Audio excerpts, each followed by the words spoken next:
Saya itu tanya, ini menyikapi persoalan umat ini ada masalah apa umat ini? Saya kok nggak ngelihat ada masalah sih. Ono apa? Ini Islam, ini malaikat sibuk mengelilingi bumi untuk memberi hidayah kepada masyarakat di Rusia, di Amerika, di Eropa, di mana-mana orang dikasih hidayah dan masuk Islam beramai-ramai. Putin pun sudah bersyahadat di dalam hatinya. Kalau tidak percaya tanya sendiri. Lah kok kita punya masalah di antara kita sendiri kan begitu?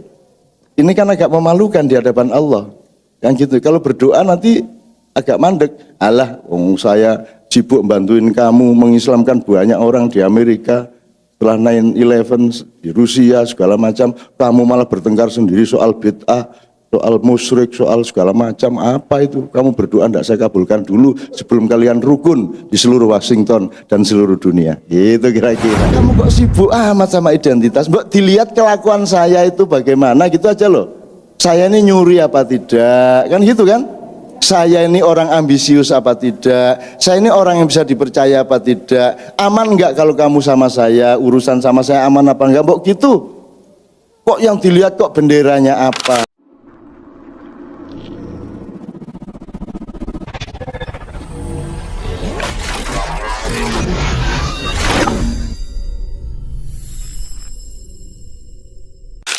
Bismillahirrahmanirrahim. Assalamualaikum warahmatullahi wabarakatuh. Saya agak geser maju sedikit karena ibu-ibu saya lihat cuman kerudungnya jadi kan gak enak. A'udzubillahi minasyaitonirrajim. Bismillahirrahmanirrahim. Inna fatahna laka fatham mubina liyaghfira lakallahu ma taqaddama min dhanbika wa ma ta'akhkhar wa yutimma ni'matahu 'alaika wa yahdiyaka siratan mustaqima wa yansurakallahu nasran aziza. Shadaqallahul azim. Amma ba'du. Saya awali dengan rasa syukur kepada Allah bahwa saya diizinkan Allah, bahkan diinisiatifi Allah juga untuk dipersaudarakan dengan Anda semua di Washington DC. Dan saya terima kasih kepada Anda semua gelem dadi dulur saya, mau menjadi saudara saya. Dan kalau sudah bersaudara di dalam Islam, dia skalanya harus dunia dan akhirat sekaligus. Amin ya rabbal alamin. Kalau saudara itu berarti siap untuk meleh PT, siap untuk nyugui macam-macam kalau saya datang. Bismillahirrahmanirrahim. Ini tadi pembawa acara mengawali dengan urusan identitas saya. Siapa saya ini sampai ujungnya Mbah Nun ya, Mbah Ngainun ya. Padahal tema malam hari siang apa sore apa ini Pak? Tema sore hari ini adalah menyikapi persoalan umat dan saya yakinkan kepada Anda kalau Anda mengurusi identitas saya itu akan nambah masalah umat. Jadi menurut saya tidak perlu diurusi siapa saya. Anda tidak usah peduli siapa saya dan saya juga tidak pernah peduli sama siapa saya. Dan juga saya ini rela tidak ada juga tidak ada masalah dan Anda tidak rugi apa-apa kalau nggak ada saya. Saya tidak akan pernah menganggap diri saya penting untuk berada di suatu tempat kecuali di dalam ridho Allah Subhanahu wa taala. Oke. Tapi kita ambil pembelajarannya aja karena kalau sampean nanya siapa saya akan shortcut mending pakai metodenya Sayyidina Ali bin Abi Thalib karramallahu wajhahu undur maqala wala tandur mangkola. Pokoknya produk saya itu apa itu aja, mereknya enggak usah diperhatikan. Jadi yang dilihat yang saya omongkan aja, siapa saya yang ngomongin enggak penting. Gitu. Itu Ali bin Abi Thalib memberi opsi pada momentum budaya tertentu seperti itu. Sebab kalau ngurusin siapa Anda, siapa saya, ini yang bikin masalah juga. Sebab kita ini secara internasional, secara dunia dan ilmu mondial sampai hari ini tetap tidak pernah punya kesepakatan untuk membedakan, untuk memastikan identitas itu apa. Orang tidak memahami, sedikit aja ini untuk ambil ilmu dari MC kita tadi. Orang tidak mengerti bedanya identitas dengan personalitas. Kalau Anda punya ID, itu kan ada nama Anda, terus ada bin-nya gitu. Kalau di Arab bahkan harus 3 ya Pak ya, harus 3, lengkap.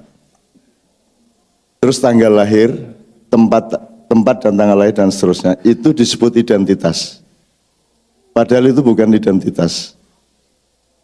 Jadi yang menentukan Anda menjadi anak bapak ibu Anda adalah Allah, bukan Anda. Jadi itu bukan identitas Anda, itu kehendak Allah, bukan identitas Anda. Kalau identitas Anda adalah pilihan Anda melakukan sesuatu, pilihan Anda untuk kuliah, untuk bekerja, untuk nikah, untuk apapun. Tapi kalau yang dikehendaki Allah adalah personalitas. Jadi menjadi sampean itu personalitas, bukan identitas. Rambut sampean keriting apa lurus itu bukan identitas. Hidungnya mancung atau tidak mancung itu bukan identitas, itu personalitas. Nah, orang sekarang tidak serius mempelajari itu sehingga akhirnya dia hanya ngurusin identitas dan akhirnya kehilangan personalitas. Sehingga ketika identitasnya pensiun, dia kehilangan dirinya dan mencari-cari dirinya habis-habisan. Karena dia tidak pernah ngurusin personalitas dirinya. Personalitas itu adalah yang tertulis di Lauhil Mahfuz. Sebab nanti Anda tidak ditanya sama sekali mengenai identitas Anda. Tidak ada pertanyaan malaikat mengenai KBRI di Amerika Serikat atau di Panama atau di mana. Tidak ada. Tidak ada pertanyaan Allah mengenai masjid, Imam Center atau masjid Al-Hikmah atau masjid Al-Falah dan lain sebagainya. Tidak ada pertanyaan tentang itu. Juga tidak ada pertanyaan tentang PKB Republik Indonesia. Tidak ada. Yang ada adalah what did you do? Apa yang kau lakukan? Bahkan tidak ada pertanyaan mengenai keluarga. Itu jadi menurut saya hidup itu yang nomor satu adalah menemukan kembali, meneliti kembali siapa dirimu di dalam yang direncanakan oleh Allah. Itu kalau saya. Jadi ada diri sejati, ada diri budaya. Gampangnya gitu. Kalau diri sejati adalah yang Allah kehendaki atas engkau, diri budaya adalah yang engkau upayakan atas engkau. Ada diri hakiki, ada diri adabi. Adab itu diri yang direkayasa oleh dirinya itu sendiri, oleh manusianya sendiri. Ada diri hakiki dari Allah dan ada diri ijtihadi. Dirimu yang engkau ijtihadi, yang engkau perjuangkan. Dari tidak bisa menjadi bisa, dari tidak sekolah menjadi sekolah, dari bukan siapa-siapa menjadi siapa-siapa secara budaya dan seterusnya. Nah, itu yang selama ini tidak pernah dikerjakan oleh manusia sehingga semua mempertengkarkan identitas dan semua energi hidupnya habis untuk ngurusin identitasnya. Dan identitas itu berarti dalamnya ada akses uangnya, akses jabatannya, dekat sama wapres apa tidak dan seterusnya. Itu identitas. Kalau personalitas enggak. Personalitas itu urusannya adalah dunia ini kalau mau baik-baik sama saya monggo, kalau saya harus miskin ya enggak apa-apa, asal Tuhan enggak marah sama saya. Itu personalitas. Oke, Bapak sekalian, itu saya sekedar merespon supaya Anda mulai hari ini enggak usah pusing saya itu siapa. Kalau sekedar untuk inisial saja supaya manggilnya jelas ya sudah tinggal pilih. Dari dulu orang manggil saya, kalau yang usia saya dan di atas saya, misalnya ini senior saya yang saya sangat hormati Pak Abdul Nadran, yang manggil saya Nun, gitu kan. Tapi kalau orang selihting sama saya ya Nun juga. Tapi kalau di bawah saya manggilnya Cak Nun. Nah sekarang ini Cak Nun sudah menurun ini. Prosentase panggilan Cak Nun sudah menurun karena didesak oleh frekuensi yang naik yang manggil saya Mbah Nun. Anda lihat aja kalau misalnya ada di internet itu bisa dihitung itu. Jadi panggilan kepada saya dengan Cak itu menurun dan yang meningkat itu Mbah, dan itu sebenarnya membanggakan tapi juga menyakitkan. Jadi kalau saya sudah keliling-keliling kayak gini, bayangin tadi malam ngobrol 2 malam berturut sampai jam 4 gitu, ntar jam 7 sudah harus di airport ya. Terus ntar itu juga terjadi di Surabaya, di Jakarta, di Bandung, di mana saya selalu sampai pagi, terus nanti langsung ke airport, terus nanti di airport belum mandi, masih capek, belum sarapan, terus didatangi orang, terus ya Allah, Cak Nun sampun sepuh nggih. Lah, mate aku. Lah iya wis tuwek aku rek gitu loh. Ya orang tua itu enggak usah dibilangin sudah tua. tua itu aja sudah sakit kok. Kalau kamu bilang orang tua itu sudah tua kan menyakitkan gitu loh.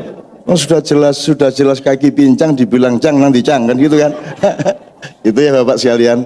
Ini mudah-mudahan membuat kita memiliki dimensi yang lebih kaya sebagai saudara.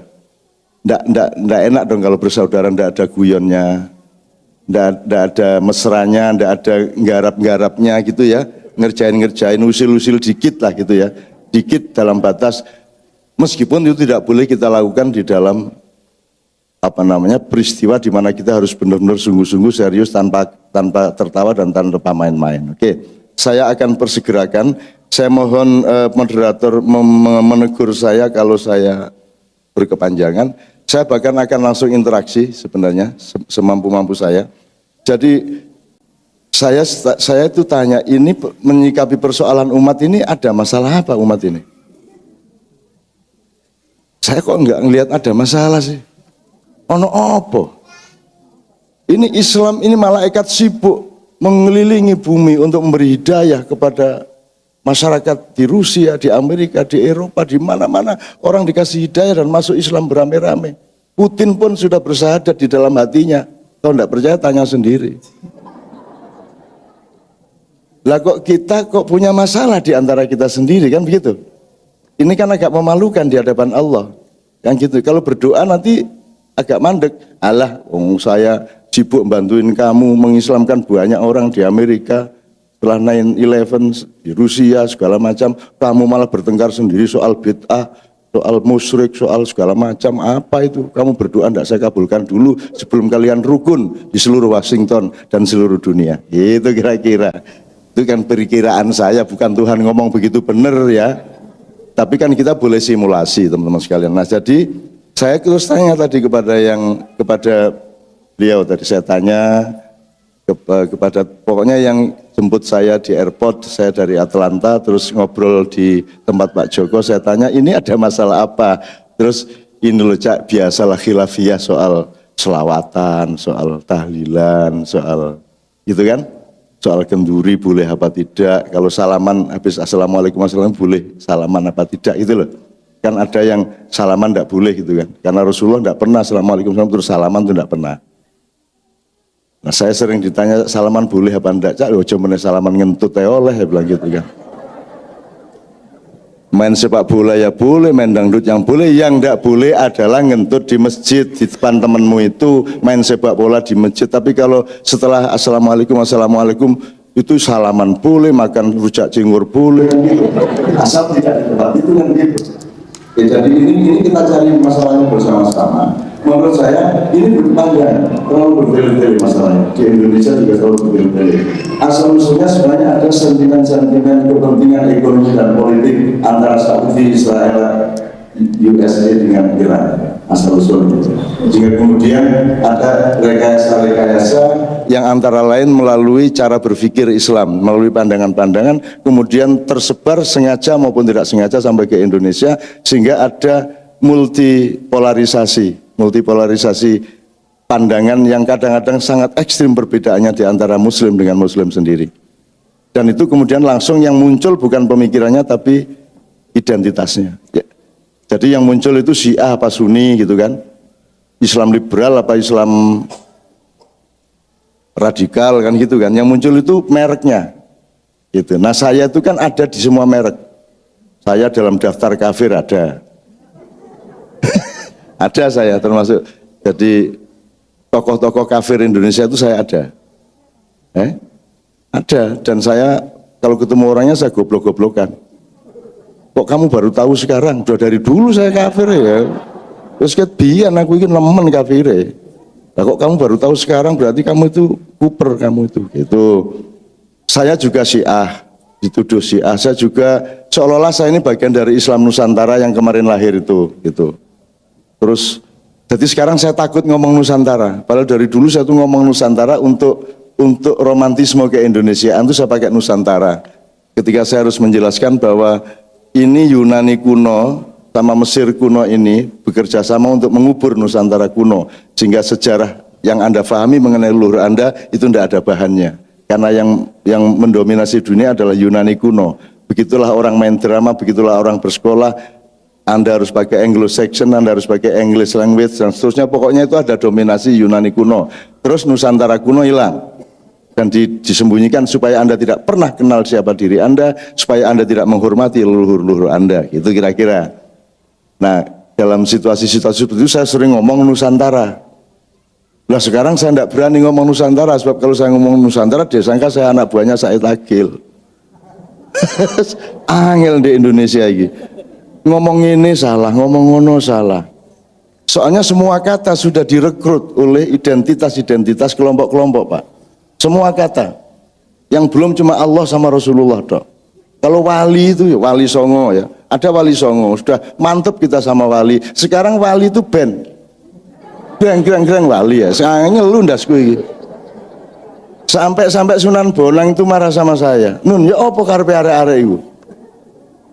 Saya itu nguji Raden Syahid terus dari Sunan Kalijogo itu saya uji untuk mendapat karomah dari Allah supaya lulus menjadi wali itu 1 tahun.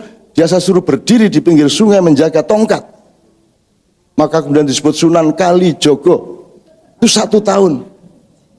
Jadi berat jadi wali. Lah kok saiki nggawe lagu greng-greng jadi wali. Ki apa karepmu iki gitu. Saya dimarahi sama Sunan Bonang. Terus raja lu. Jadi raja itu kan setengah mati. Saiki ben ya raja. Dewa coba. Oh, dewa itu cuma 3 ya yang mainstream, terus selebihnya paling ditambah dewa angin, dewa gelombang gitu ya, dewa api. Tapi kan yang prinsip yang ditemukan, yang diijtihati atau diteliti oleh teman-teman dari Hindustan dulu kan cuma Brahma, Siwa, Wisnu. Ya, sembuh lah pokoknya itu Tuhan dicari terus ketok 3 gitu kan. Bedanya sama Islam adalah Anda tidak bisa menemukan Tuhan itu siapa. Biar Anda meneliti kerjasama seluruh universitas dan seluruh grup thariqah dunia, tidak akan bisa Anda menemukan Allah itu sifatnya berapa, apa saja Anda akan bisa. Itulah gunanya Islam, karena Islam itu adalah wadah di mana Allah memberitahukan mengenai dirinya sendiri kepada manusia. Aku ini Rahman Rahim, aku ini Hanan, aku ini Halim, aku ini Ghafur, aku ini Rahim, kan begitu. Jadi kita tidak mungkin mendapatkan informasi mengenai Allah kecuali Allah sendiri memberi informasi kepada kita. Itulah Islam, kan begitu. Kalau di luar Islam ngira-ira, jangan marah ya tapi. Anda sholat asar tadi yang nyuruh Tuhan langsung, bukan karangan Anda. Dan Anda sholat asar tidak bisa milih.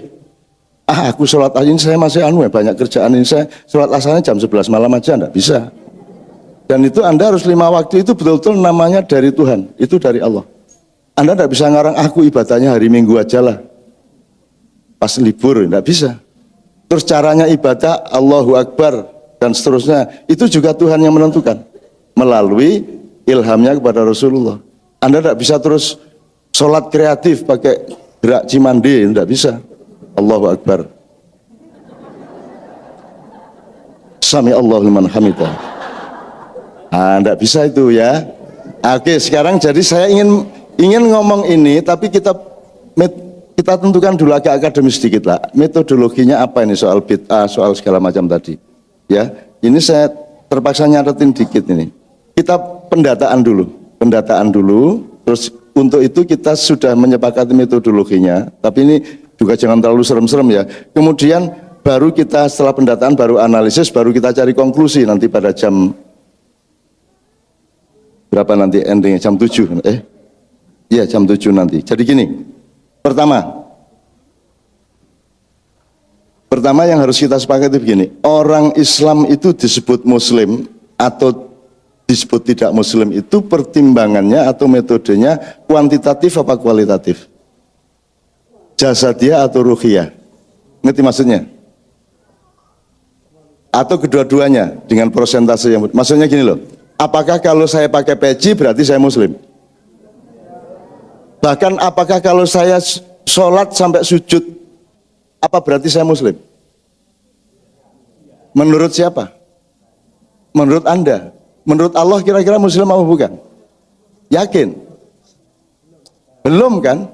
Belum ada sertifikasinya kan? Jadi meskipun Anda sudah berKTP Islam, sudah sholat khusyuk, sudah puasa Ramadan, sudah puasa Senin Kemis atau puasa Daud segala, tapi bahwa Anda itu diterima oleh Allah Islamnya apa tidak, apa sudah terjadi sekarang? Belum. Jadi kan tetap kita harus rendah hati, kita tetap harus berusaha, kita tetap harus husnudzon kepada siapa saja dan berdoa mudah-mudahan semuanya kelak diterima oleh Allah. Wong kita sendiri belum dapat sertifikat, nggak usah nuduh orang lain kafir gitu loh. Wong kita sendiri belum tentu muslim kok. Saya yakin, saya muslim, saya yakin, tapi cuman keyakinan loh, bukan legitimasi loh. Iman adalah jembatan yang menjarai antara fakta Anda dengan kehendak Allah. Maka dibutuhkan iman karena belum ada. Kalau nanti di surga enggak butuh iman, Bu. Di surga kok pakai iman, sudah menyatu dengan Allah kan enggak butuh iman. Iman itu ketika kita belum jelas. Sehingga kita membutuhkan kejelasan yang kemudian harus kita yakini supaya kita hidup dengan kuda-kuda yang kuat kan begitu. Nah, jadi sekali lagi pertama parameternya adalah kuantitatif dan kualitatif. Itu pertama. Terus kalau Anda mencuri pada suatu habis sholat Jumat terus rundingan wani piro gitu ya. Kan di Indonesia banyak gitu. Belum kering itu sudah wani piro. Ketika Anda mencuri, itu Anda masih muslim enggak?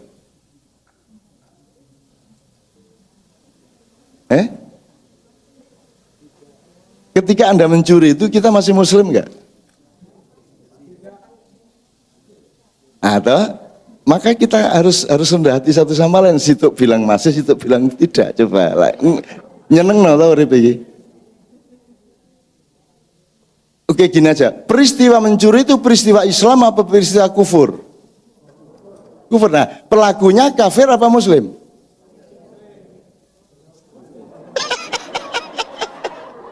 Nyeneng lagi. Oke, jadi mencuri adalah tindakan kafir, kufur ya. Pelakunya kafir apa muslim? Itu loh maksud saya. Begitu relatifnya, begitu dinamisnya. Jadi kalau mau disingkat, Islam itu kata kerja apa kata benda? Ya kata kerja, meskipun kita tetap butuh kata benda. Kita tetap butuh inisial, icon, simbol, kostum, formalitas, dan seterusnya kita tetap butuh. Tapi lebih penting mana? Kualitasnya atau kuantitasnya? Bener nih? Oke. Jadi kalau ada pertanyaan yang repot, milih mana? Menantu yang rajin sholat, santun kepada istri, wiritan tiap malam, tapi tidak kerja.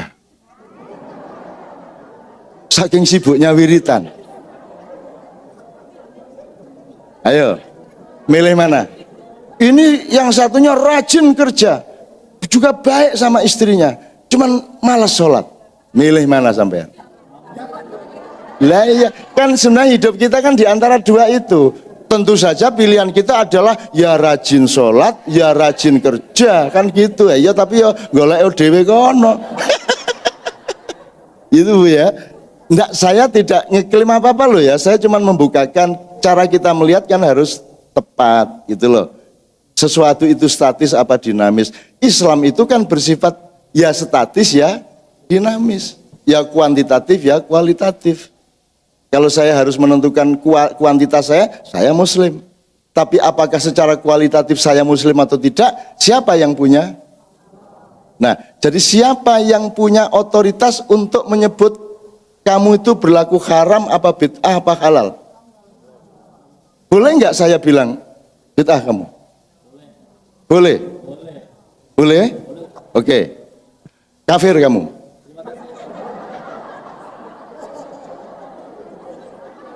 Ini Mas, saya berhak berpendapat bahwa itu kafir, bahwa itu bid'ah, bahwa itu musyrik. Saya punya berhak berpendapat. Tapi apakah saya punya otoritas untuk nuding seseorang? Itu maksud saya.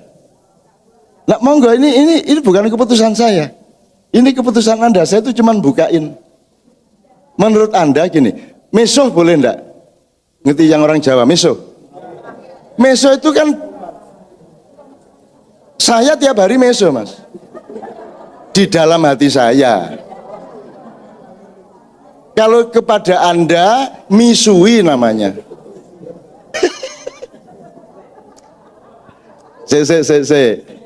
Ini saya ingin aplikasi sehari-hari aja. Allah mengatakan kalau engkau punya niat baik, belum engkau lakukan pun sudah mendapat pahala, betul enggak? Tapi kalau engkau berniat jahat sebelum engkau melakukannya, kamu tidak berdosa. Jadi aku bendino meso, Mas, ndek njero atiku.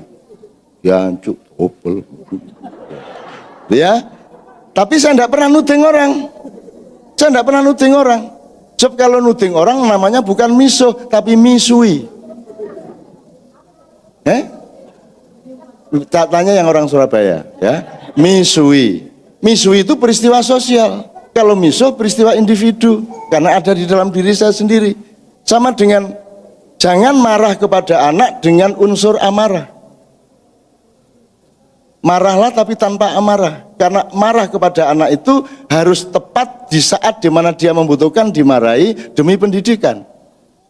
Tapi kebanyakan orang tua marah karena dia emosional dan memang marah kepada anaknya. Itu bukan marah edukatif, itu amarah. Itu amarah, itu nafsu namanya, kan gitu. Oke, saya kembalikan soal kualitatif, kuantitatif. Jadi kalau Anda sekarang ngomong gede, kalau Anda ngomong sistem sosial di Amerika ini kualitatif ya, lebih Islami dibanding Indonesia atau Indonesia yang lebih Islami dibanding Amerika? Lu ono sing nesu lho, Mas. Gak dikai sampean kok bengi. Ndak. Ini saya sekali lagi jangan peduli sama omongan saya, jangan peduli sama saya apalagi. Saya ini cuman simulasi bareng-bareng supaya kita ndak gampang-gampang saling menyakiti satu sama lain dengan tidak ngerem mulut kita gitu loh. Ya. Jadi sekali lagi, kalau dilihat kualitasnya bagaimana sebuah negara memperlakukan warganya, apa soal air minum, soal kerjaan, soal apapun saja, ya, soal hak dan kewajibannya, itu kan hak dan kewajiban kan urusan Islam, kan sangat Islam tuh itu. Bahkan Allah mengatakan, Rasulullah mengatakan bayarlah pekerja itu sebelum keringatnya, itu kan jadi kan sangat Islami itu. Jadi sekarang kualitatif perlakuan Amerika kepada warganya lebih Islami dibanding Indonesia atau sebaliknya? Amerika.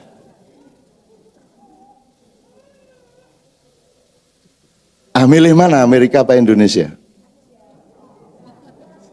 Amerika itu ndak Muslim resminya ya, tapi punya perlakuan yang sangat manusiawi, sangat demokratis, sangat santun kepada penduduknya. Indonesia itu pinter istighosa, pinter wirid bersama, sak piturute tapi ngide-ide rakyate bendina. Upamane lho ya iki. Upamane lho Pak ya. Upamanya.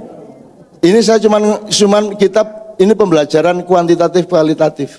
Nah, sekarang saya tanya, seseorang itu apa? Seseorang itu musyrik, itu software apa hardware?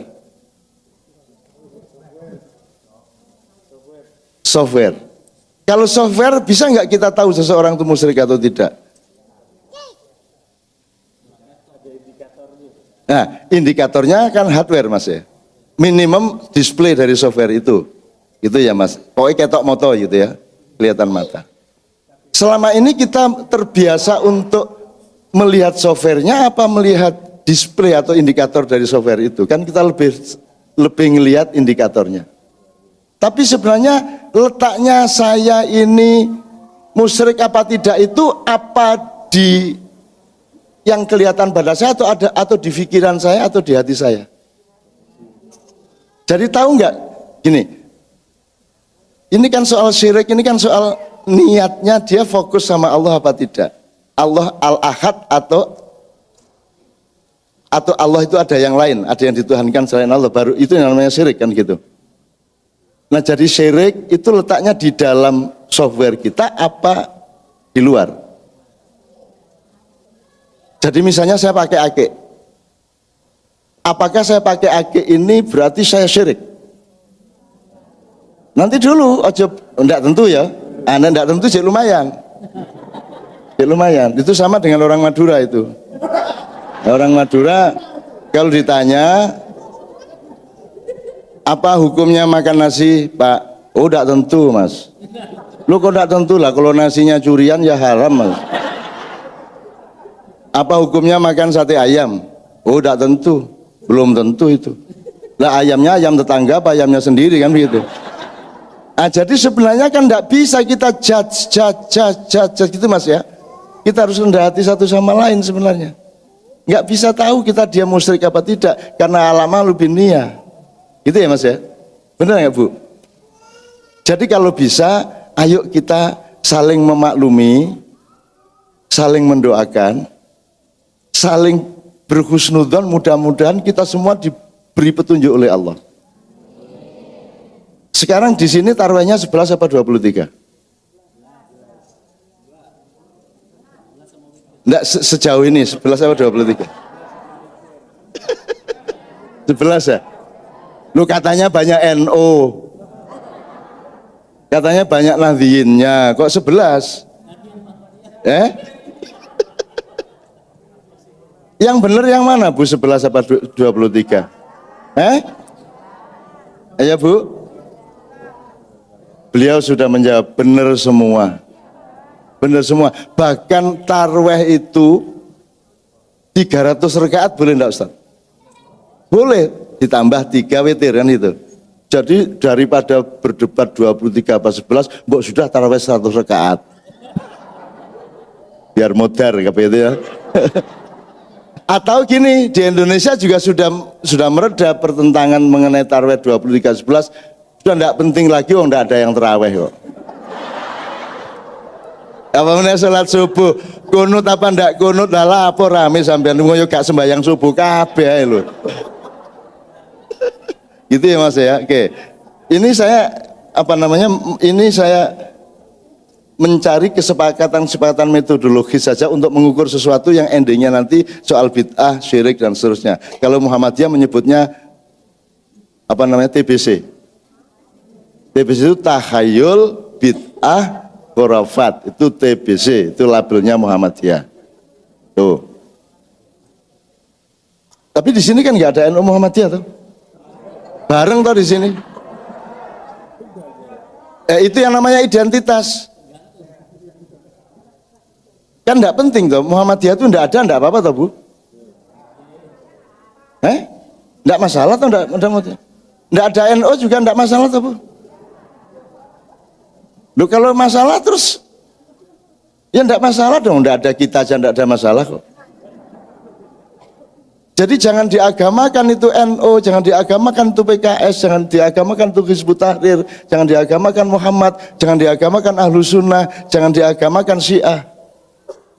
Karena Rasulullah sendiri sudah saya tanya itu dalam khayalan saya. Kanjeng Nabi, saya ini repot hidup di Indonesia. Saya ini dituduh Muhammadiyah oleh NU, dituduh NU oleh Muhammadiyah. Bagaimana NU tidak menuduh saya Muhammadiyah? Saya sekolah Muhammadiyah dari SD sampai SMA. Saya kalau mau tamu Muhammadiyah saya bantuin. Terus Muhammadiyah juga tidak mantap dengan saya karena dilihat saya selawatan sama NU. Nah, jadi saya ini dituduh, terus saya juga dituduh Syiah oleh Sunni. Dan saya diyakini sebagai Sunni oleh Syiah. Kalau saya ini si B. Jadi saya ini identitasnya banyak sekali dan itu tidak dari saya semua tapi dari orang lain semua. Kamu kok sibuk amat sama identitas? Mbak dilihat kelakuan saya itu bagaimana gitu aja loh. Saya ini nyuri apa tidak? Kan gitu kan? Saya ini orang ambisius apa tidak? Saya ini orang yang bisa dipercaya apa tidak? Aman enggak kalau kamu sama saya? Urusan sama saya aman apa enggak? Mbok gitu. Kok yang dilihat kok benderanya apa? Terus saya bilang sama ya Rasulullah, jadi tolong kasihlah aku petunjuk. Sebaiknya aku ini masuk NU atau Muhammadiyah, Ahlus Sunnah atau Hizbut Tahrir atau Ikhwanul Muslimun atau ISIS kalian dah. Kalau memang Rasulullah nyuruh aku masuk ISIS, aku masuk ISIS. Dah, Rasulullah silakan berfatwa. Terus Rasulullah ini, apa emang nun apa ditulis? Apa mau NU? Apa NU? Nah, Rasulullah enggak tahu NU, Mas. Yang mirip nama saya tadi apa? Muhammadiyah. Wah, kok lumayan pakai nama saya ditambahi ah.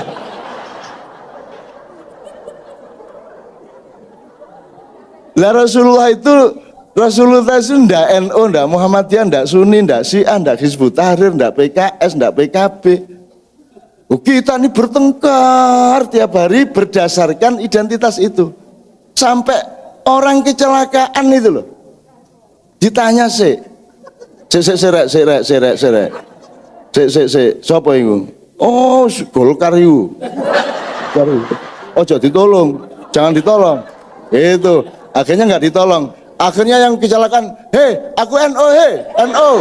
Akhirnya ditolong. Udah diangkat. NU PKB apa P3?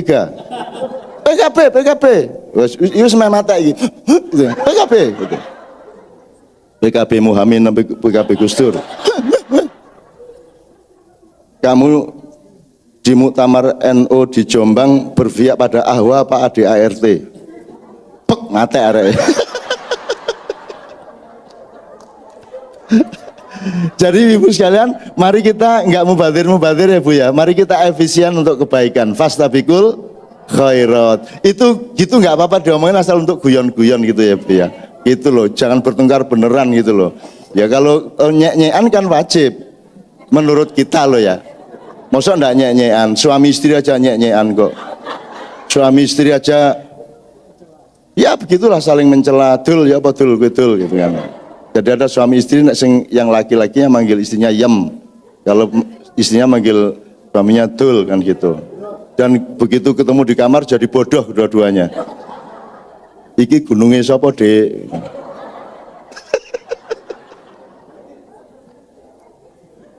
Kok takon wis kebiyen di.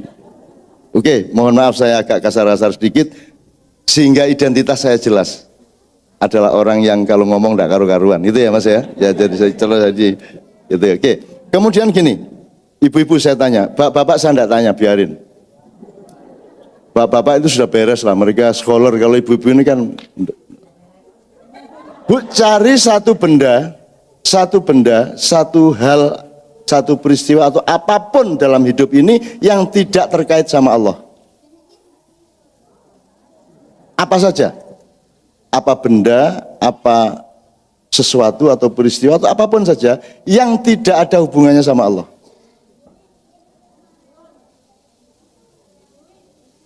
Ada enggak Bu? Bapak, ini ibu menyerah ini. Enggak ada. Jadi ada enggak sesuatu yang bukan urusan agama, ada enggak?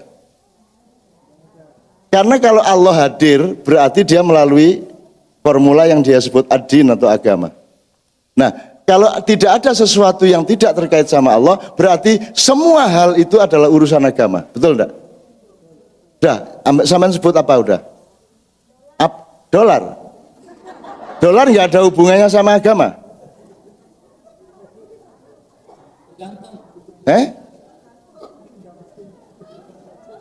Oh Madura. Ya nek Madura. Ini saya jangan dipancing Madura loh. Saya punya banyak sekali cerita loh. Nanti akhirnya kita nggak jadi pengajian Madura toh ay. Ini saya dapat berita terus dari Madura yang enggak itu. Dan mereka sangat suka sama saya. Tapi jangan marah ya. Jangan marah. Bismillah ya Allah, aku mohon maaf ini demi kemesraanku dengan saudara-saudaraku. Jadi Pak Zawawi Imron tahu tokoh Madura? Cari saya, enggak ketemu terus pesen di rumah. Tolong kasih tahu Cak Nun. Orang Madura itu sangat suka pengajian Cak Nun. Apa sebabnya? Pak Zawawi, tokoh Zawi Imron ini penyair besar itu tanya kepada tetangga, kenapa kok suka sama Cak Nun? Cak Nun itu kalau pengajian itu banyak pelisetannya gitu.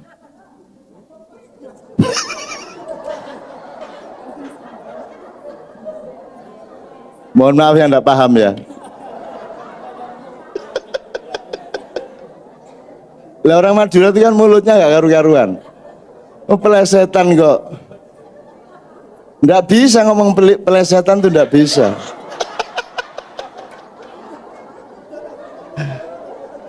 Gus Dur itu sambat ke saya, Cak, kandhanono PKB Madura itu katanya. Ini sekarang dunia IT. Masa mereka menolak Menolak internet. Gitu kan. Orang Madura itu menolak internet. Bilang sama Gus Dur, Gus saya tidak mau yang eternity itu tidak mau saya. Apa eternity itu? Niku lho Gus sing ten handphone niku lho, sing ten nonton sak menten niku lho. Oh internet karepe gitu. Orang Madura itu memang makhluk khusus yang didatangkan Allah ke muka bumi. Yang asal usulnya tidak jelas ya toh. Dia langsung dari surga ke bumi. Kasih tau ceramah, aku serius ya, saya ini serius ya, oke. Jadi tadi saya kembalikan, nanti Maduranya nanti, kalau ada waktu. Banyak saya punya dan asik tuh, Madura itu luar biasa, oke. Jadi tidak ada sesuatu pun yang tidak terkait sama Allah, benar ya? Jelas ya Bu ya? Oke. Jadi sekarang kita masuk sedikit gini. Sebentar, satu lagi. Kalau dalam perusahaan, siapakah yang punya hak mengambil keputusan?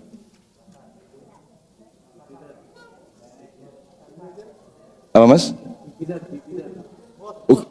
Ya oke, bos itu kan inisial, tapi saya ngomong substansinya.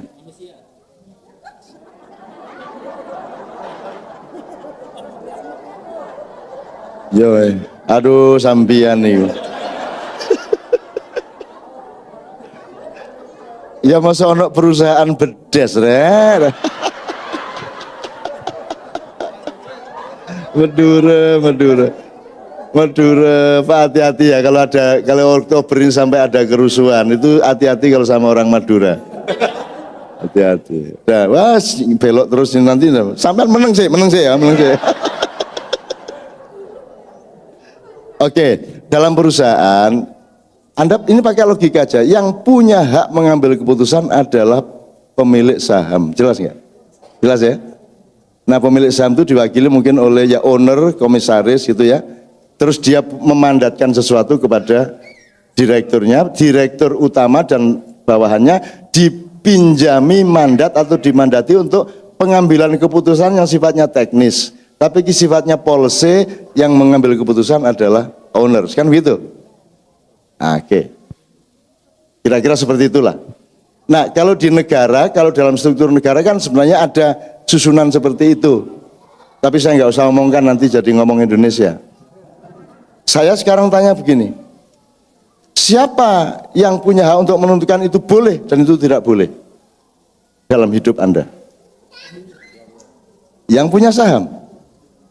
The owner of you. Who is the owner of you? Allah. Kalau saya bilang sama ibu, Bu, haram itu, Anda mau terima enggak?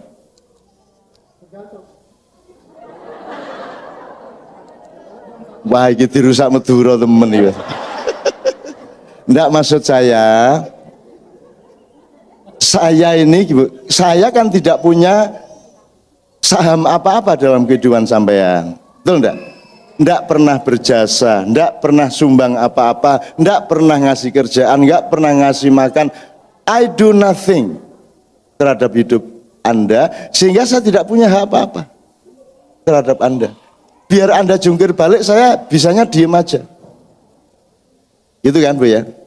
Nah, jadi sistem otoritas atau hak dan kewajiban ini harus kita pahami sebelum kita menyikapi apa-apa, terutama yang disebut persoalan umat tadi, supaya kita tidak gini, siapa yang berhak ngasih rapot ke murid? Guru atau dengan tanda tangan kepala sekolah misalnya gitu ya. Sekarang nih umat Islam gurunya siapa yang ngasih rapot? Muhammad, Allah, Muhammad, MUI.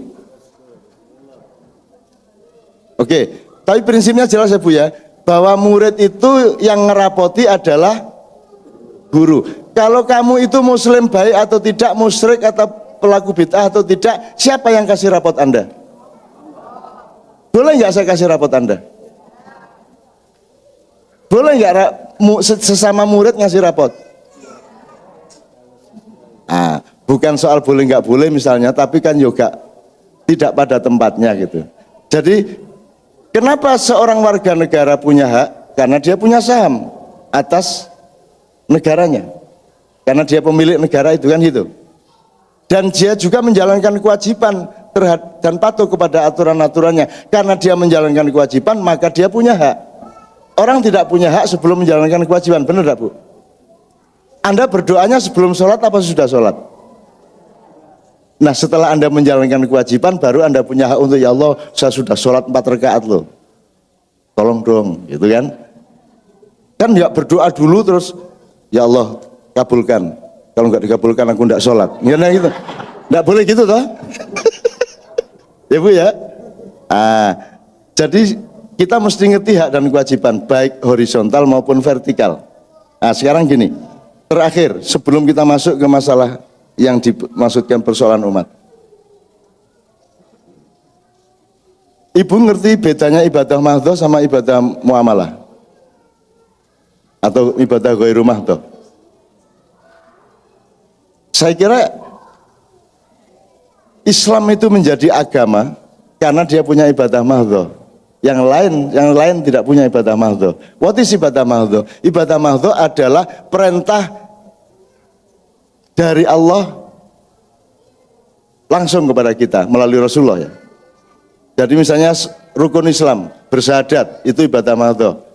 Salat 5 waktu dan lain-lain, itu ibadah mahdhah. Zakat, puasa, Ramadan, haji, itu ibadah mahdhah. Itu tidak bisa ditawar Bu, tidak bisa diganti, tidak bisa ditawar, tidak bisa dirubah, tidak bisa dikembangkan, tidak bisa dikreatifi kayak sholat tadi. Termasuk adzan itu jangan ditambah-tambah. Makanya orang Syiah dituduh-tuduh kafir itu karena kan wa asyhadu anna li hujjatullah gitu. Ada gitunya sebagian orang Syiah. Tapi kadang orang NU ya gitu. La ilaha illallah, la ilaha illallah, la ilaha illallah, Muhammadur Rasulullah, Syekh Abdul Qadir Jailani waliullah. Itu kan padha ae.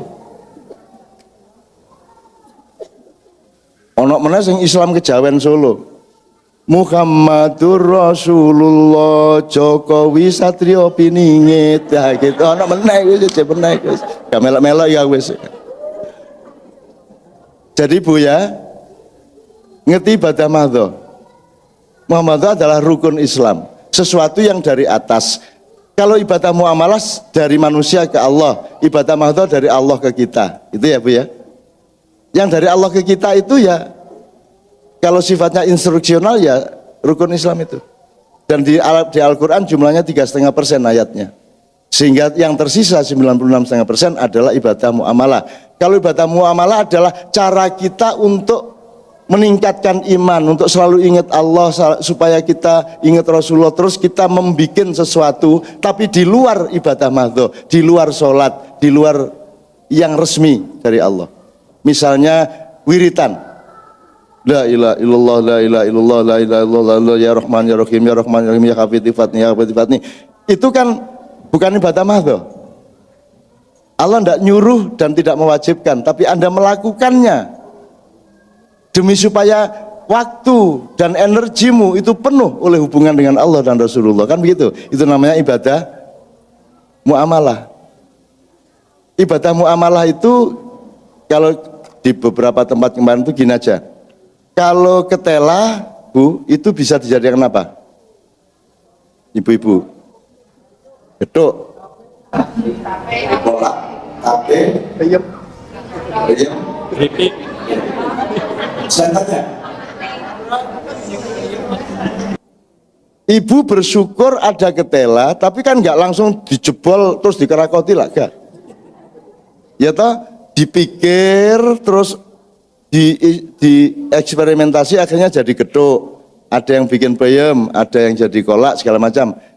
Jadi itu muamalahnya. Tapi mahdhohnya adalah Allah menciptakan ketela, gitu kan? Jadi kerjasama takdir antara Allah dengan manusia. Allah bikin kayu, manusia bikin kursi, bikin meja. Allah bikin kapas, manusia bikin bantal, kan begitu? Nah saya tanya, NO-nya, Muhammadiyahnya, PKS-nya, Hizbut Tahrirnya itu tela apa geduk? Geduk. Sekarang yang lebih utama geduk apa tela? Selama ini yang terjadi di kalangan umat Islam, yang nomor satu geduknya apa telanya?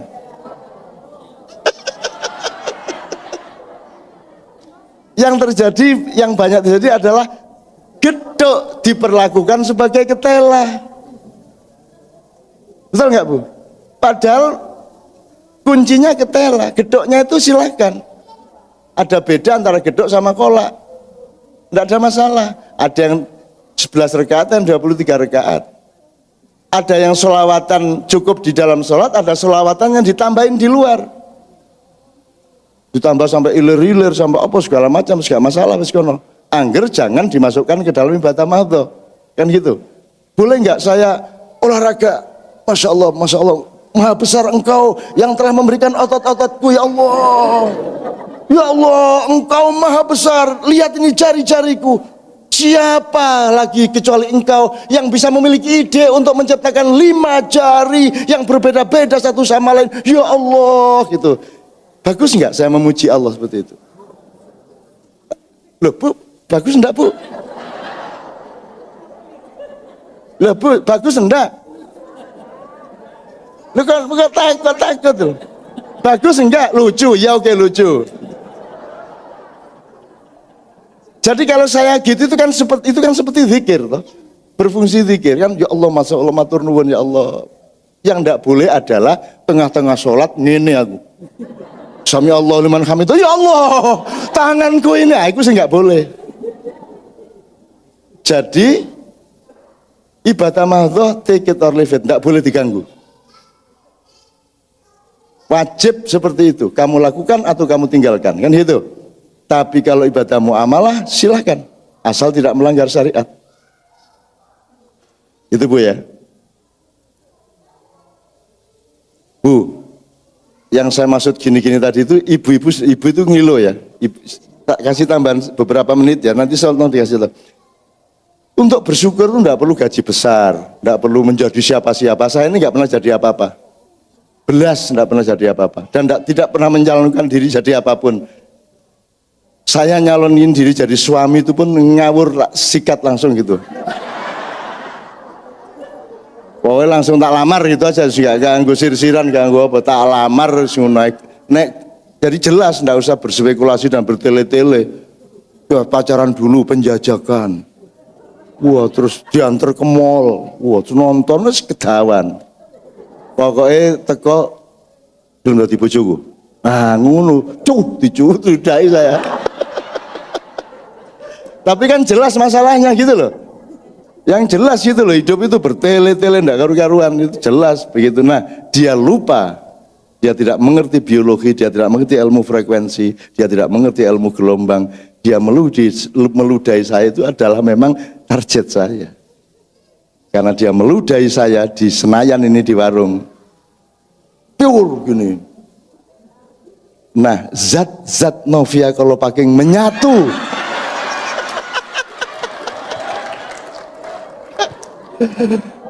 Menyatu dengan zat-zat jasad dan jiwaku. Ah, dia terjebak dia.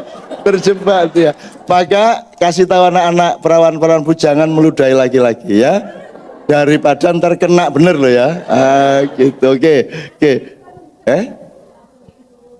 Iya Bu, tujuan saya itu supaya dia merasa terhina karena langsung saya lamar, ndak pakai ABC loh itu, ndak pakai Novia berapa albumnya semua, ndak pakai gitu-gitu. Masih di Tebet apa di BHP, nggak pakai gitu-gitu, langsung aja pokoknya makan pas buka itu mau jadi istri saya. Ngono, tegas Mas, gitu loh. Cari presiden tuh yang tegas seperti itu. diudai pior itu mati aku ya wes, tapi kena kamu. Oke. Nah sekarang gini, kuncinya sebenarnya kan soal bid'ah, ya, bahwa sholawatan itu bid'ah, bahwa apa ya, tahlil itu bid'ah, apa lagi Bu?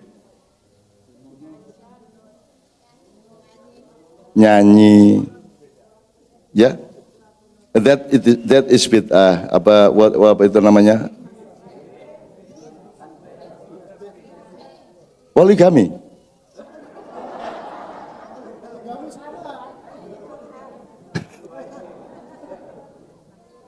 Poligami gue enak. Gak soal bid'ah soal apa, tapi ojo lah ya. Jangan seperti saya lah ya. Monogami dunia akhirat. Ya Bu ya. Ya Bu ya, setuju tuh sama saya Bu? Oke, enggak saya tanya sekali Bu, Bapak-bapak, apa sih definisi bid'ah itu? Yang diketahui umum selama ini. What is bid'ah actually? Yeah, nyun sewu. Sesuatu yang tidak pernah dilakukan oleh Rasulullah.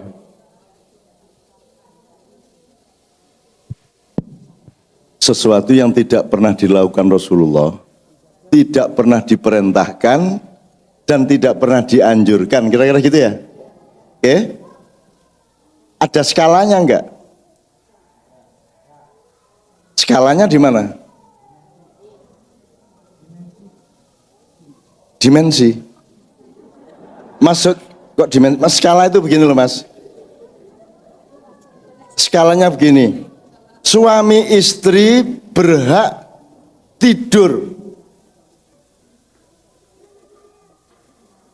kalau dalam kamarnya. Nah, itu skalanya dalam kamar. Tapi begitu keluar kamar enggak boleh, tak Bu? Di gerdu gak oleh, di warung gak oleh. Boleh? Ojo ngono sampean. Gak, maksud saya skala itu gini loh. Perda Kabupaten Bangkalan tidak berlaku di Kabupaten Sampang, you know what I mean? Ya. Jadi jangan seperti ada wali kota zaman dulu, ada wali kota Makassar. Wali kota Makassar itu Pak Daeng Patompo, itu orangnya bagus ya, tapi kadang-kadang lupa. Jadi dia sama turun di Cengkareng terus naik jeep sama asistennya, terus ada jembatan rusak, dia turun marah, gimana jembatannya rusak, panggil kepala bagiannya, gini. Pak, ini di Jakarta Pak, bukan di Makassar. Sama saja, di mana saja pembangunan harus dijalankan. Lebih itu lagi. Jadi orang yang tidak ngerti skala itu seperti itu. Jadi saya diundang oleh Pak Daeng Patompo, Ainun, itu kolak bubur kacang hijau bikinan istriku itu terenak sedunia, tidak ada di mana-mana. Datang kau ke rumah. Istrinya Pak Daeng Patompo itu kalau bikin bubur kacang hijau enak sekali. Saya dipameri, saya disuruh ke rumah sama teman-teman. Sampai sana, sampai rumahnya beliau sedang makan bubur kacang hijau itu. Dan duduk sambil makan itu. Rodok pikun wongi. Sampai 1/4 jam lebih dia makan lagi, Bu, nambah lagi, terus kita, Pak, untuk kita mana ini? Ibu, mana ini untuk Ainun dan teman-teman, mana ini bubur kacang hijaunya? Loh Pak, sudah habis. Loh kok habis bagaimana? Lah Bapak ngambil terus dari tadi. Ya beli. Loh Pak, katanya yang enak buburnya bikinan ibu, sama saja dia bilang. Loh piye toh iki? Ngerti skala ya? Loh bagaimana lah, kita kesini ini untuk karena dipameri karya ibu ya. Begitu kehabisan terus dibilang beli. Loh katanya yang enak punya ibu, sama saja. Loh piye toh iki gitu. Indonesia banget deh gitu. Jadi ibadah bid'ah adalah segala sesuatu yang tidak dilakukan oleh Rasulullah, tidak diperintahkan dan tidak dianjurkan. Skalanya apa?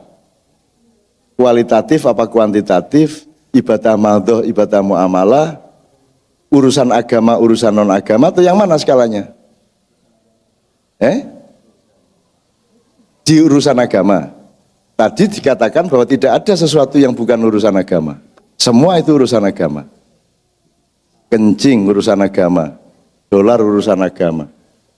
Fatwa itu harus tentang segala sesuatu. Jadi majelis ulama harus terdiri dari pakar-pakar dan expert-expert segala ilmu dan segala urusan. Tadi sudah dipatok loh bahwa tidak ada yang bukan urusan agama. Ibu tahu ilmu yang paling agamis, yang paling religius ilmu apa? Bapak-bapak. Misalnya, contoh aja. Yang paling suci, ilmu yang kita pelajari di kampus, di sekolah, yang paling suci, matematika. Nah, selama ini matematika dikategorikan di Dignas apa di Depak? Karena dianggap bukan pelajaran agama. Pelajaran agama itu tarikh Islam, mahfudot, hadis, kan itu. Matematika dianggap bukan urusan agama, padahal matematika adalah ilmu agama yang paling elit, karena di situ suci luar biasa. 4 kali 5 itu 20. Tidak bisa dipengaruhi oleh opini guru, oleh opini dosen, oleh opini yang nulis, dan tidak bisa wani piro. Dibayar berapapun 4 kali 5 sama dengan 20. Dia ponaan dubes atau bukan tetap 20. Sholat apa tidak tetap 20. Itu ilmu yang paling objektif, yang paling suci. Anda tahu objektif itu kan, kalau ilmu objektif, kalau kesenian pas, tidak fals, kalau olahraga sportif, kalau moral jujur, kan gitu. Itu namanya suci. Nah, kalau akidah suci. Nah, jadi skalanya apa berarti? Bid'ah tadi. Apakah apa saja yang tidak diperintahkan Rasulullah, tidak dilakukan dan tidak dianjurkan oleh Rasulullah adalah bid'ah, sehingga tidak boleh dilakukan? Atau ada batasnya, Mas? Batasnya apa? Dengan agama? Dengan usul? Saya kira Anda ke depan aja tuh bagian menjelaskan supaya lebih jelas, Mas. Ya, ini kita memang belajar bersama, Mas. Bukan soal saya ceramah, saya tausiah. Saya kira ini ada apa skala yang namanya usul dan furu, ya. Tolong dijelasin, Mas. Lu jangan saja. Ayo, Mas, fadhal, Mas. Supaya kita tahu persis, mulai nanti kita pulang kita sudah tahu mana bid'ah mana tidak. Ya, sependek pengetahuan saya, bid'ah yang dimaksud itu sesuatu yang berkaitan dengan usul, dengan inti dari ajaran Rasulullah. Terus? Itu skala yang pertama. Kemudian yang kalau jadi Kak Canyun kan nanya soal skala. Ya, kemudian ada soal furu, soal cabang. Soal cabang yang seperti tadi Canyun sudah sampaikan bahwa kalau yang namanya selawat ditambahin yang lain-lain itu sebetulnya bukan soal inti yang kemudian kita memperdebatkan. Nah, kecuali soal usul kemudian kita nambah-nambahkan, misalkan sholat subuh 2 rakaat. Ya, kalau gitu jangan disebut usul sama furu, Mas. Itu kan bahasa para pembelajar fikih dan usul fikih. Sekarang pakai yang umum aja, yang tidak boleh dirubah, ya, yang kalau dirubah itu disebut bid'ah adalah Anda menyebut usul, yang kita tadi menyebutnya ibadah mahdhoh, yaitu rukun Islam. Kalau rukun Islam Anda rubah itu namanya bid'ah. Kalau Rasulullah 3 rakaat ya 3 rakaat. Kalau Rasulullah sujud ya sujud. Nggak usah kamu terus gingkang. Allahu Akbar. Tuh. Nah, puasa Ramadan jangan dirubah. Ya sudah, puasa Ramadan dan harus Ramadan. Jangan mentang-mentang bareng sama hari libur apa terus Ramadannya dicepat-cepat atau ditunda, kan gitu. Naik haji juga begitu. Ya naik haji itu ya ke Mekah. Jangan bikin Ka'bahan sendiri di belakang kebun. terus dihubung-hubungi dewe. Tapi boleh enggak kita bikin seperti Ka'bah di kebun kita, di rumah kita? Boleh. Terus kita muter sendiri, enggak apa-apa toh? Asal niatnya bukan haji, niatnya kangen, ya Allah kangen, kan boleh toh? Mek ngincipi, kula niki ngincipi kan boleh. Jadi ala biniyah. Orang selawatan juga ala biniyah, niatnya apa? Kan gitu akhirnya. Orang tahlilan, kalau dia menganggap tahlilan itu wajib dilakukan, salah, itu bid'ah. Gitu loh. Kok 3 hari, kok 7 hari? Oh, bendino ya oleh rek. Tiap hari boleh, gendeng tapi. Mosok bendino tahlilan. Kalau perlu mengulang tahun, Rasulullah kok diulang tahun ini, Rasulullah sendiri tidak pernah mengulang tahun. Aku nggak mengulang tahun ini, aku ini ingin menciptakan momentum untuk ingat Rasulullah secara lebih mendalam. Gitu dok. Rasulullah sendiri kan, aduh, ini tak jelasin kan, kasihan Rasulullah. Rasulullah itu berat loh, Mas. Bayangin kalau sampean jadi Muhammad ya, terus disuruh Tuhan mengajari umat manusia untuk baca syahadat. Padahal dalam baca syahadat itu ada nama Anda. Bisa nama sampean sini, Mas? Ya, Prio. Yes. Ikra, wahai Prio. Kan suatu hari diajari syahadat, terus Anda mengumumkan ke tetangga Anda, ayo mulai sekarang ikut saya tauhid, asyhadu alla ilaha illallah wa asyhadu anna Prio Rasulullah. Berat nggak Mbak secara budaya bahwa Anda nyuruh orang ngakuin diri Anda atas nama perintah Allah? Sekarang kita tidak ada masalah karena kita sudah yakin semuanya, tapi waktu awal-awal Rasulullah dinubuahkan, dijadikan nabi itu kan berat. Wong dia harus nyebut dirinya sendiri. Maka dia tidak mungkin menghormati dirinya. Tidak mungkin dia menjunjung dirinya. Kan gitu. Oke. Segera kita akan berinteraksi secara langsung, tapi saya kembalikan ke usul dan wuru. Jadi menurut saya bid'ah itu kalau Anda merubah ibadah mahdhah. Gitu ya Bu ya? Sholat dirubah, puasa dirubah, zakat dirubah dan seterusnya. Di luar itu namanya ibadah muamalah. Rasulullah tidak pernah pakai listrik, tidak apa-apa pakai listrik. Rasulullah tidak pernah pakai mikrofon, dan tidak apa-apa pakai mikrofon. Rasulullah tidak pernah naik pesawat sepanjang hidup. Semua Nabi dan Rasul tidak ada yang pernah naik pesawat. Mesake. Tidak ada Nabi punya menikmati internet, browsing, Nabi terus upload, bikin Nabi Musa bikin status pagi-pagi. Tapi enggak apa-apa, Anda masuk internet enggak apa-apa, Twitteran, Facebookan enggak masalah. Yang penting Anda tidak melanggar larangan Allah, misalnya menyakiti orang, memfitnah, kan begitu. Itu bukan bid'ah. Kalau selawatan tadi pagi di bawah itu dicampur dengan sholat baru bid'ah. Sami Allahu liman hamidah, lir ilah, itu bid'ah rek. Sekarang ada ngimami aja pakai handphone kok.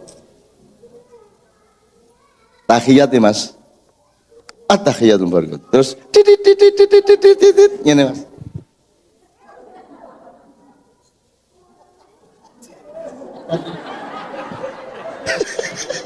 Diganti kiwa Mas. Ya apa arek-arek? Nyeneng no. Ya Mas ya. Jadi Bu ngerti ya. Jadi sekarang saya tanya. Jadi selawatan tuh gimana, boleh enggak Mas? Bid'ah bukan? Rasulullah enggak pernah loh mengulang tahuni dirinya, enggak pernah loh. Terus selawatan untuk dirinya, sholatullah salamullah ala toha, enggak toha itu Muhammad toh, ala toha rasulillah, gak tahu masuk Kanjeng Nabi kata ngene-ngene nang awake dhewe. Sampeyan iku ya aneh-aneh sih. Nggak apa-apa, asal tetap empan papan dan semua pada makomat yang tepat, gitu ya Bu ya. Jadi apalagi sekarang yang dipertengkarkan selama ini? Tahlilan, mulutan, mengulang tahuni Rasulullah. Terus kenapa tidak boleh? Karena Rasulullah tidak pernah menyuruh gitu. Saya itu kambing aja saya ulang tahun nih kok. Walang loh, tahu tak ulang tahun nih, Rek. Lah kok saya mencintai Rasul saya dengan cara-cara yang saya tidak melanggar ibadah mahdhah, kenapa dilarang? Ya kenapa kita menganut sahabat? Sahabat posisinya sama dengan kita. Apa bedanya posisinya sahabat dengan kita? Yang inti adalah atiullah wa atiur rasul. Yang lain tidak pakai atiu. Kenapa? Umar itu ahli bid'ah nomor 1. Abu Bakar ahli bid'ah nomor 1. Utsman ahli bid'ah. What is bid'ah mean? Bid'ah artinya kreativitas. Mubdi artinya orang yang kreatif atau orang kreator. Kenapa? Apakah Umar, Ali, dan 4 khalifah punya hak untuk membuat regulasi Islam? Apa punya hak dia? Haknya sama dengan kita semua. Meskipun kita takzim kepada beliau karena beliau orang yang dekat dengan Rasulullah, tapi haknya sama dengan kita. Bid'ah itu artinya Anda melakukan sesuatu yang ketika Rasulullah belum ada dan itu tidak pasti jelek. Misalnya mushaf, Mas, mana Quran tuh, mushaf itu. Tuh. Itu Rasulullah tidak pernah nyuruh, tidak pernah memerintahkan bikin mushaf itu, Mas. Itu bid'ah itu. Kalau mau ngomong bid'ah itu bid'ah, mushaf itu loh, Mas. Itu loh, Mas. Yang sampean waca itu loh. Oh, itu aja bid'ah apa meneh Al-Qur'an Samsung. Note S5. Ya sekarang kalau Anda anak-anak kita didik sebelum menyentuh itu harus wudhu dulu lah. Saya terus piye? Nah, Al-Qur'an di handphone. Wudhu dulu ndak? Lak gopo kabeh didik wudhu. Tadi nang dini nggo banyu kok.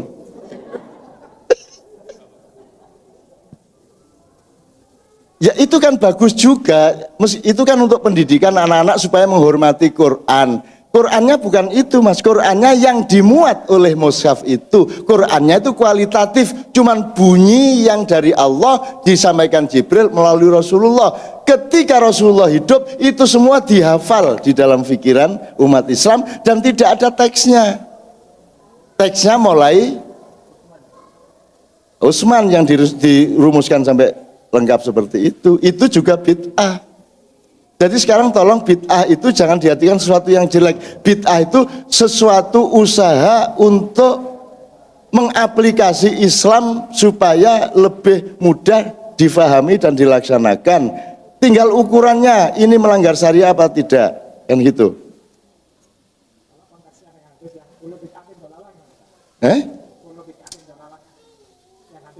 Ya kalau gitu bubarkan masjid ini.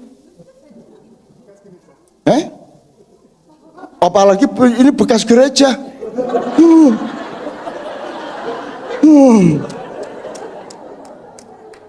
Ya Allah, masjid ini bekas gereja. Hadis endi iku, Mas? Sapa sing ngarani ana hadis ngene iku? Rawahuman.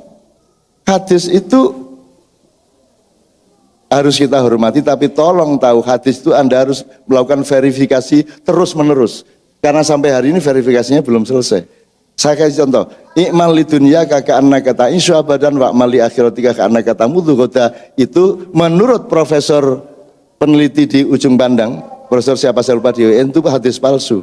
Dan saya konfirmasi ke banyak ahli hadis, itu juga hadis palsu. Padahal dipakai tiap hari lo ustadz. Bekerjalah untuk duniamu seakan-akan kamu hidup selamanya, dan bekerjalah untuk akhiratmu seolah-olah engkau mati besok pagi. Kan gitu. Itu ternyata hadis palsu. Jadi hadis itu kita hormati, penting, tapi tolong jangan diperlakukan seperti Al-Qur'an. Begitu kita ragu-ragu, kita balik aja ke Al-Qur'an. Kalau Al-Qur'an tidak ada kejelasan nas tekstual yang konkret, Anda kembali ke akal Anda. Gitu loh. Jadi kan ada nakliyah, ada akliyah gitu loh, Mas. Kalau nakliyahnya tidak bisa kita temukan, ya akliyah menurut saya. Kullu bid'atin dhalalah. Ayo aku seneng bahwa setiap bid'ah itu sesat. Aku seneng aku. Kita bubarkan ini semua. Semua listrik,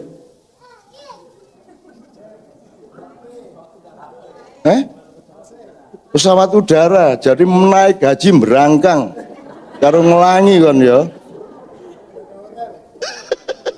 Loh, Mas, saya tidak mengecam siapapun yang punya kehati-hatian seperti beliau ini. Mereka itu membid'ah-bid'ahkan, apa sebabnya? Karena mereka ingin Islam itu jangan sampai dikotori oleh sesuatu yang tidak benar. Itu kewaspadaan teman-teman. Anda harus terima kasih karena teman-teman membuat kita waspada. Nah, cuman kita minta tolong jangan judge, jangan klaim gitu loh.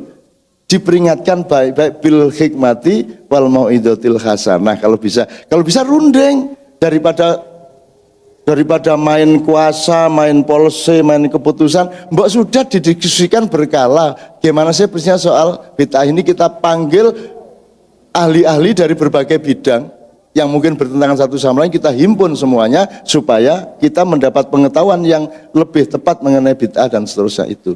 Karena bid'ah itu artinya adalah kreativitas. Rada angel meneh. Innovation. Jadi ahli bid'ah adalah inovator. Masalahnya inovasi tidak boleh merubah ibadah mahdoh gitu dok. Sepanjang tidak merubah ibadah mahdoh ya tidak ada masalah. Gitu loh Mas. Mau ini semua bid'ah kalau diturutin bid'ah kabeh. Naik haji itu kalau persis seperti Rasulullah tidak bisa dilaksanakan. Karena Rasulullah itu kalau tawaf hanya sekali dan naik onta. Betul enggak? Sekarang bayangin, wong jalan kaki tidak pakai onta aja kerennya jatuh. Sekarang bayangin kalau 2 juta orang itu bergiliran mau bengang onta. Jadi itu kira-kira butuh berapa kali lipat waktunya Mas? Kalau pakai onta semua. Ceklek. Lihat terus untuk ke Hajar Aswad ya apa caranya? Mencolot untuk ke untone. Jadi bil hikmah toh Mas, kita bil hikmah. Tapi kita tetap terima kasih loh kepada teman-teman. Nah teman-teman NU itu kadang-kadang yang sholawatan, kadang-kadang memperlakukan sholawat, mempertahankan seperti dia mempertahankan sholat gitu. Salah juga. Jangan dipertahankan susah, sebenarnya enggak selawatan ya enggak apa-apa, enggak tahlilan ya enggak apa-apa, gitu loh Mas. Jangan mempertahankan dengan jihad. Ayo rek, ngelarang selawatan itu, Allahu Akbar, serbu, ngono lho arek itu. Enggak selawatan, enggak tahlilan ya enggak apa-apa. Terus dimarahin, kok pakai surat Yasin? Emang hanya Yasin Al-Quran? Ya mboten Mas, ya enggak. Cuman iki oleh muru iki sing hafal iki Yasinan tok. Lah syukur ada kiai. Soalnya Yasin itu paling gampang. Wis saiki nek al-waqiah ngelu ndasmu. Idza waqatil waqiah sal waqatiha kadzibah. Wis ndak apal-apal kamu. Sukar sekali. Nah, Yasin itu yang paling gampang dihafalkan.